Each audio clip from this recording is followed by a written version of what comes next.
I'm telling you. God, we Bitch, on you it. trying to be lovers and friends. Hot. Get in with her. You son of a bitch. Dre! Dre. You son of a bitch. That bitch just dropped the gas. That's a whole bottle.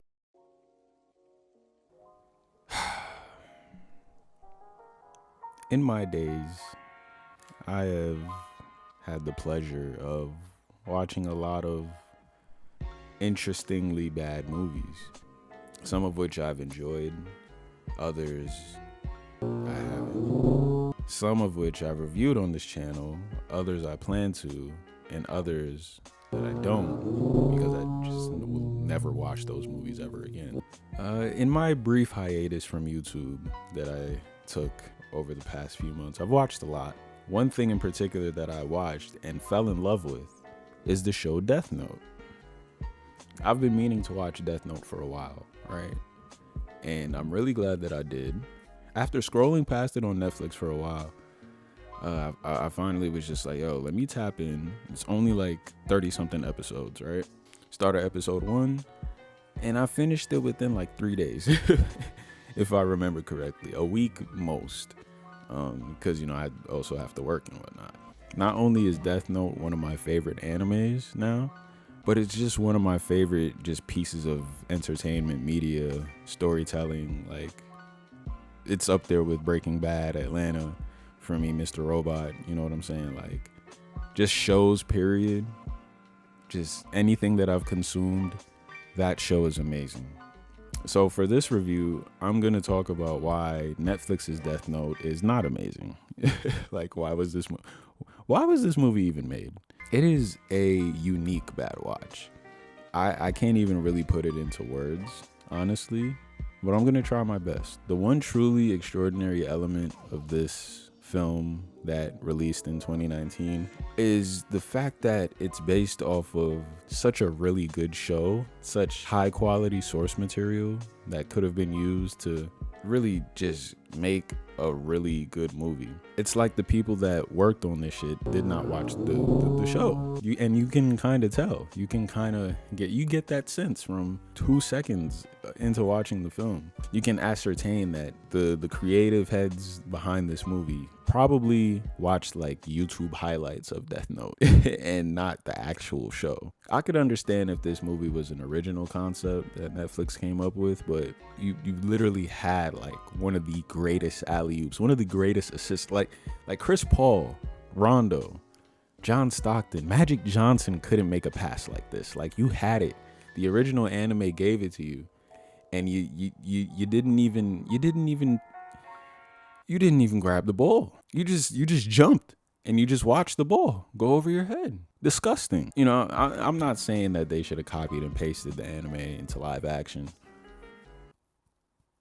You know, actually, I'm not gonna lie, that probably would have been a much better movie than what actually came out. I think a lot more people would have enjoyed that more than what we got, because they just absolutely fumbled. They fumbled it.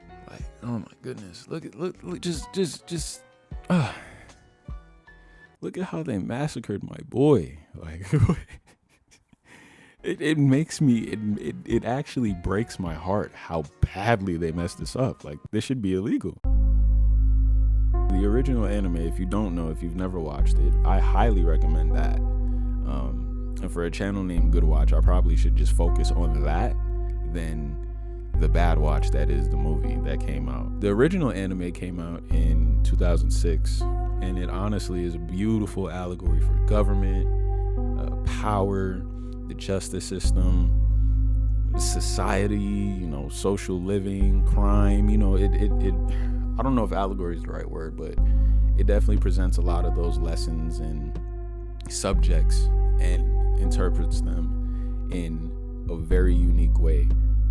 There's a lot of, obviously, you know, Japanese culture behind the show, you know, when it comes to death gods and just life and death in general and how we live amongst each other. It's not just a story about a kid finding a book and killing people, which is literally what the movie does. The show more so goes into the morals and ethics of justice, how to properly enforce it. You know, you have situations where, like, the United Nations, other countries are getting involved and society doesn't really know how to react. And, this godlike figure of Kira, it really looms over the entire world, not just Japan. And due to the influence of Kira, law enforcement becomes almost obsolete. It's really like a transition of power, that goes way beyond just like, cops and lawyers, and, you're dealing with even more spiritual powerful, essences, I guess, if that makes sense. It's a lot. Honestly. And the show does a really good job in just like kind of putting you in that world. If you were living in that, in a world where the Death Note actually existed, it really makes you think like, damn, what would we actually do? How would crime be affected? How would society, you know what I'm saying? Like it really does a lot in just forcing you to think about all of that, which I love. It comments on, iconoclasm, God complexes. The main character, Light, he's somebody that suffers from both in very, very, very extreme fashion. He wants justice, but he uses very corrupted ways to seek it. So then by the end of the story, I'm not going to spoil what happens, but by the end of it, it kind of makes you question, like, was he right? Was he justified in his actions? And like, do you think killing criminals, no matter what the crime is, anybody that wrongs society in any type of way, is that a correct way of obtaining justice? And is Light morally vindicated, or is he just way in over his head?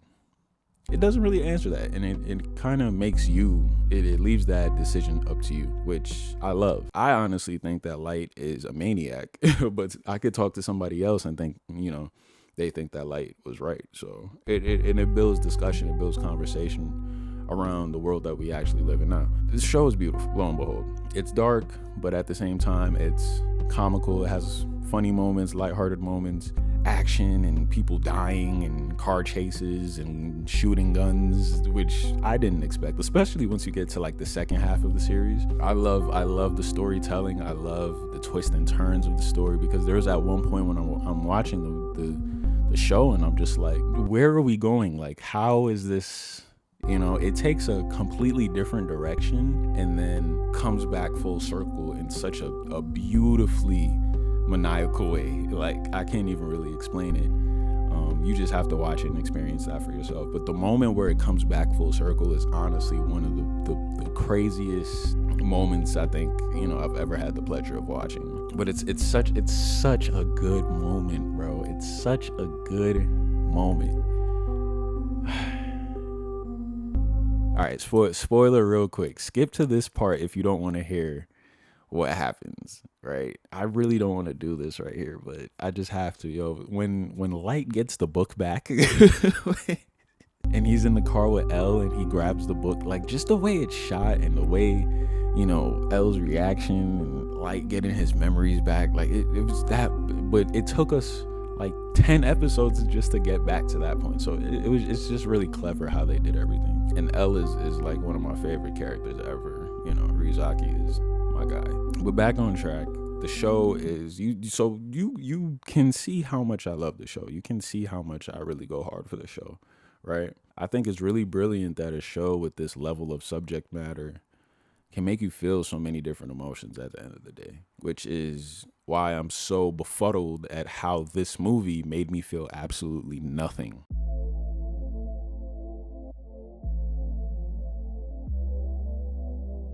It's really an accomplishment. Just absolutely nothing from this film.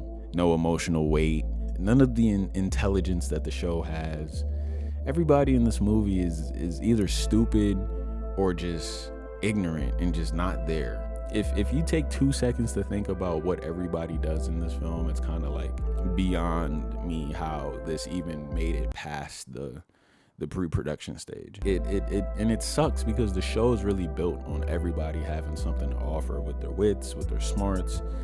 Even the cops that, are kind of presented as just like, oh, his name is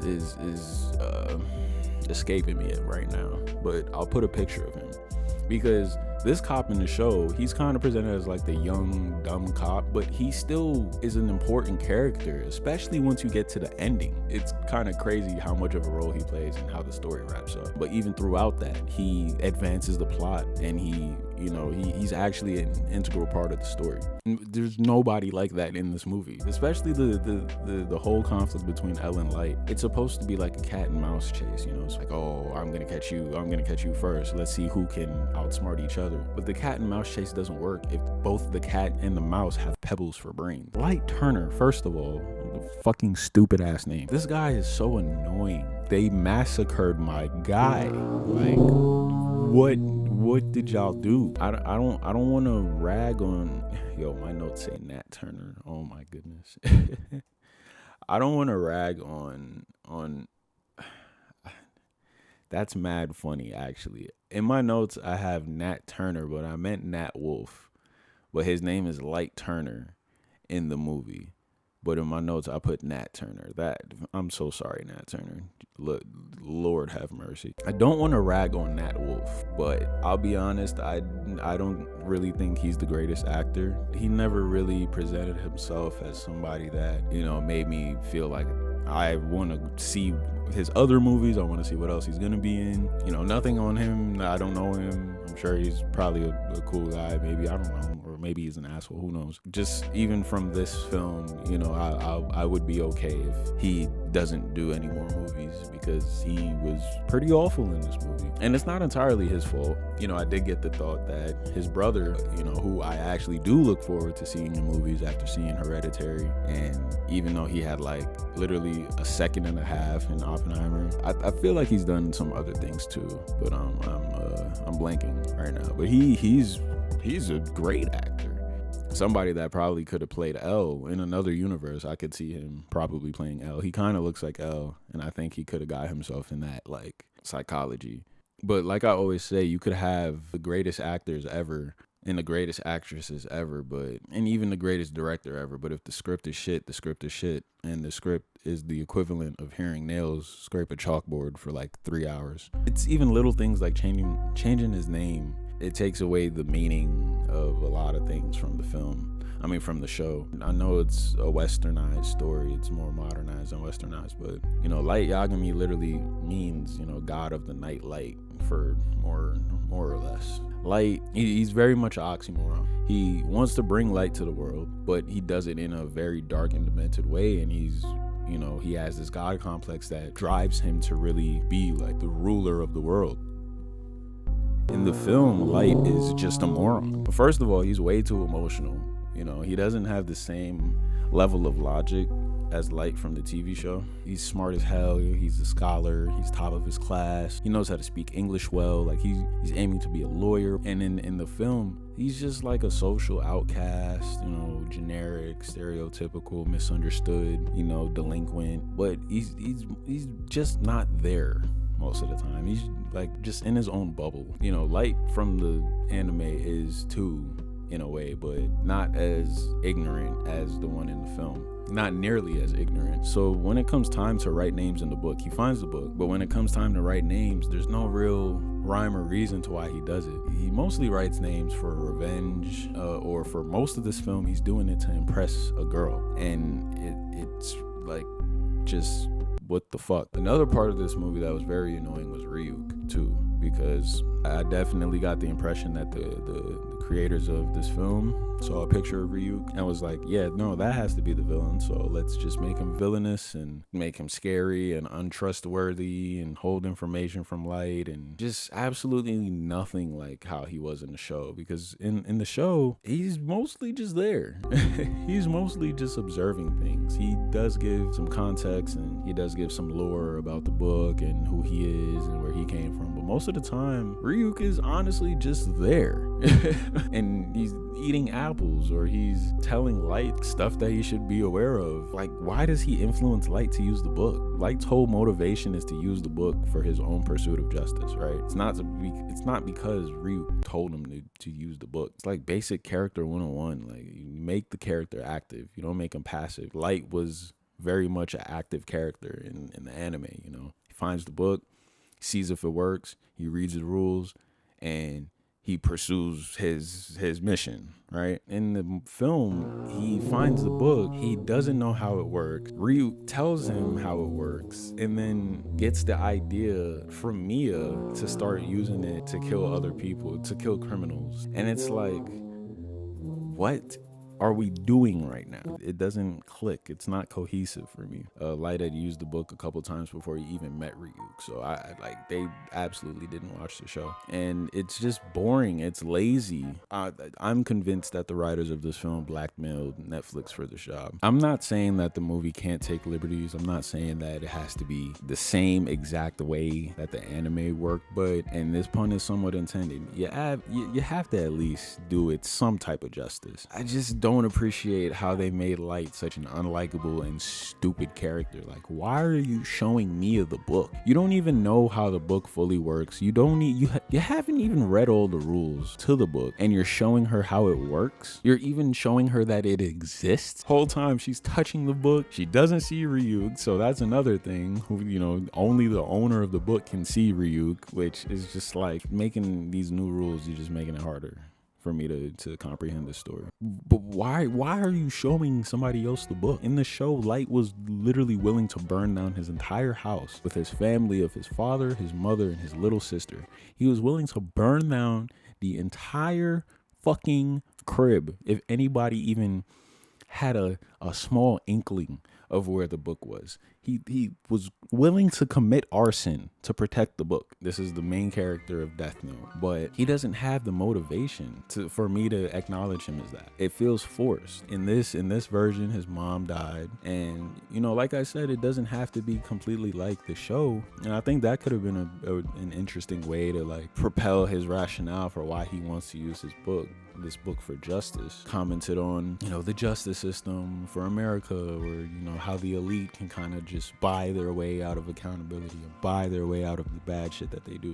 which would have been a really interesting change. And I thought it was going to go there for a minute, but he just uses the book to kill the dude, and he just forgets that the dude ever exists. His mom is never mentioned again, and that's just that. He just goes off to killing other people. Like, the fuck? This entire video could honestly just be why Light doesn't work as a character, and it seems to be a majority of the video so far. But he's not the only character that they messed up. I like Margaret Qualley. Feel like she's doing way more than this movie deserves. Her character sucks. She just feels like token love interest. She feels AI generated, like a chat GPT created character. She meets Light once and stops a fight that he was in, and she's just in love with him because the script needed them to fall in love to propel the story, and they just don't do it organically at all. Fucking shit. In the show, I'm gonna keep going back to the show because it's just like, did y'all watch the fucking show? The way Misa falls in love with Light in the show is handled way better, and it actually makes sense. It's actually a very important plot point as to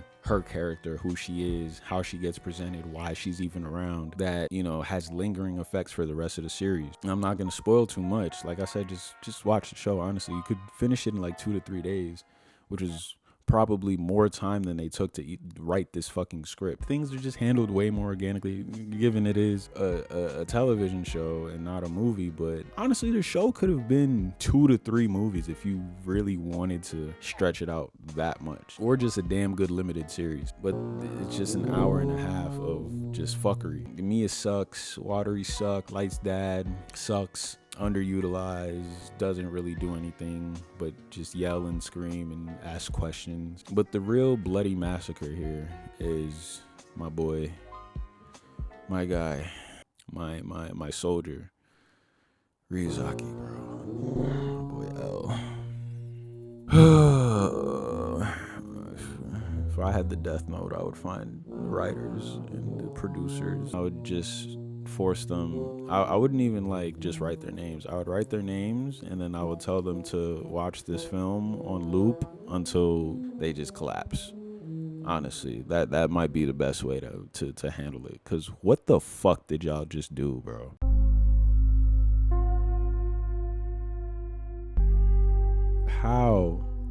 How did y'all manage to do this to him? This is my favorite character from the show. So I have a very particular disgust with how they handled this character. And it's not the fact that Lakeith Stanfield plays him. I fucking adore Lakeith Stanfield. I told you, Atlanta's one of my favorite shows. He was great in Judas. He was great in Get Out. He's normally great in whatever I see him in. It's not the fact that he plays him. And I think he actually tries kind of overacting in this film, but you know, at least he's trying. At least I can tell that he watched the show and like kind of presented certain elements of Elle that like he just wanted to translate in live action. It's still forced and like it's not good, but he tries. That's all. I can't be mad at him for trying. The main problem that doesn't make it work is the writer's lack of understanding of any of the character. For his character, for all of the characters, for the whole fucking story. Elle does things in this film that original Elle would probably, you know, similar himself for. Can I even say that on YouTube? He would probably off himself from seeing the things that this Elle does in this film. Elle wouldn't just go on television and not even fully cover his face at a press conference. You know, he has this little like ski mask, but you can still see his eyes. You can tell that he's black. I'm pretty sure, no, it wasn't even a ski mask. It was just a bandana covering his mouth. You can kind of make out what he looks like, even if you can't see his full face. You see like 50% of his face. Like, that doesn't really make a fucking difference. Like, what are we doing? And if he would have just used like just a smidget, just an ounce of his little tiny little pebble ass brain, he would have found light in like an hour, probably like 30 minutes. You could have found light from this movie 10 minutes if you really were locked in. It wouldn't have been tough at all. Light literally uses Google to find criminals to kill. He does it from home, so he's on his home Wi-Fi. I'm sure he's signed into Google, or there's some level of search history that you could look at to see that he's doing this stuff. And if you're tracking people on the police force, if you're tracking their families, because you know that they have access to police information, how the fuck did you not find out that Light was the one doing this? And Light honestly seems dumb enough to not clear out his search history after he does this shit. And he says that he has used this shit over 400 times. There's no possible way that you didn't find this out. Like, these characters are so dumb. Like, if you like the movie, you know, I'm not trying to disrespect you, but I'm just trying to show you why I don't like this movie as somebody that loves the show. As somebody that has recently fallen in love with the show. So when I see Death Note and then I go to More Like This and then I see Netflix's Death Note, it's just like, these shouldn't even be in the same dimension. The main fun of the show, honestly, is just like I said before, it's the battle between Elle and Kira. It's the way that their relationship develops, how it wraps up. You know, it's the game of wits. It's who can outdo the other one before time runs out. And throughout it, Elle, he like always has a percentage of how much he suspects Light to be Kira. He's very much an open-minded character, so it adjusts. He goes from like 90% to like 50% to like 10% back to like 30%. Then it goes down, then it goes back up. It's all over the place. Like I said, I don't want to spoil too much, but it's entertaining. It's a roller coaster of emotion, and it kept me on the edge of my seat. Like, yo, it's like there's points where he's like, no, he has to be Kira, but I need the evidence to prove it. And Light is like, I'm Kira, but you'll never find out. And it's like two trains colliding, two unstoppable forces meeting at one center point. It's really entertaining. It's really that good. Because the show is so good, this movie shouldn't exist. You know, the show is so awesome. It's really good. But these characters in this film don't do anything to redeem the show's qualities. Or like, if I had never heard of Death Note in my life and I watched this film and you tell me that there's a show that it's based off of, but I watched the film first, I'm not gonna want to watch the show. And for that, it should be a crime to watch. It should be a crime to make this and watch this film. So I should probably be in jail for doing this review right now. Doesn't try to do anything to disprove that he's Kira. He doesn't cover his steps. He doesn't, you know, try to evade any surveillance. He doesn't do the things that he did in the show to get people off his tracks. There's a part of this movie, he literally talks to Watery on the phone trying to find Elle's name. How did that not come up anywhere? You know, I feel like that would be an obvious giveaway. I don't know who wrote this movie, but it's just like, please don't write anything else. I could get into the ending, how much it doesn't make sense, and the Ferris wheel, and the last like written know, and the whole plan to, it's stupid. It's dumb. Honestly, I was mentally tuned out from this movie like an hour before it ended, which is wild because the movie is an hour and a half long. It really didn't take much time for me to zone out because, just watching this, you can tell that the people that worked on this didn't really give a fuck. Like, my last note from watching this movie was, I have no more words. I try not to blame the cast and crew with these things. Crew meaning, lighting, makeup, hair, costumes, production, you know what I'm saying? Like the PAs, crafties, like, sound, the people that worked on the technical side of making this production. Obviously, every movie takes physical, technical work to do. Some level of blood, sweat, tears, effort goes into making a movie. So it's not to take anything away from them, but I just mean on the creative side, you can tell that there was no love here. This is purely for financial gain, and that makes me sick. That makes me very, very sick. I'm not crying, I'm just sniffling. But I could cry right now, just revisiting this terrible, terrible movie. The ending is confusing, it's convoluted. The movie literally ends in the middle of a scene, in the middle of a conversation. So that's just, that's pretty much an indication that they did not know how to end this movie. They didn't know how to start this movie. They didn't know how to do anything. Netflix's Death Note is purely an attempt to cash in on an intellectual property that is way more intellectual, way more creative, way more fulfilling, and way more intentional with its story, with its presentation, and with its message. Ultimately, I'm disgusted. I'm very much disgusted. With the right tone, with the right, cinematography, just certain elements, it could have been really cool, but, it probably would have been too much brain power and effort on Netflix's behalf, on the producers of this film. So we're just stuck with this poop, this dog shit film. I'd actually rather sniff dog shit than watch this movie again. So thank you, Netflix. This is an unfathomably and unfortunately terrible watch. Thank you for watching. At least, I can say that there's, this is probably the only time a movie like this has ever been made. It's off the top of my head, I can't think of any other movie that is based off an anime that completely fucks up the... Oh no.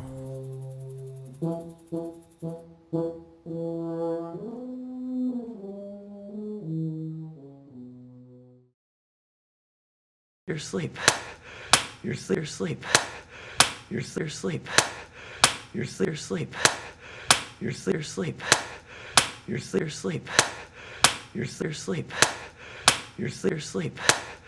You're asleep, and you're dreaming of some 8-foot tall demon-looking motherfucker.